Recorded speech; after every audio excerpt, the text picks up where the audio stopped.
फक्त 10 मिनिटात ज्वारीचा कुरकुरीत डोसा. आवाज ऐकताय ना? या डोशाचं मिश्रण मिक्सरच्या एका भांड्यात अगदी 5 मिनिटात तयार. किती पातळ मस्त डोसा तयार झालाय बघा.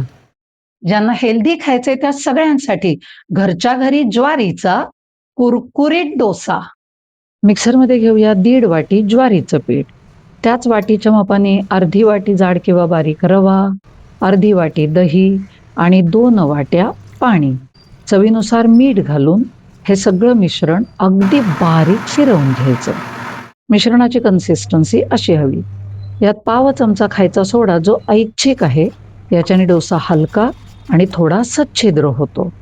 डावावरती हे असं दिसलं पाहिजे. गरम तव्यावर अगदी मंद आचेवर पीठ पसरायचं. मध्यातून कडेला असा पातळ पसरत जायचा डोसा. वरून असा कोरडा दिसला की त्याच्यावर साजूक तूप घालायचं. साजूक तुपावर भाजलेला डोसा चवीला अतिशय उत्तम लागतो. वरच्या बाजूने असा चॉकलेटीसर रंग दिसला आणि कड मोकळी दिसली की तिथून अगदी सहज उकटता येतो. रंग किती सुरेख आलाय बघा डोशाला. कुरकुरीतपणा तर दिसतोच आहे. याच्याबरोबर तुम्हाला आवडणारी चटणी, सांबार, बटाट्याची भाजी काहीही घेऊच शकता.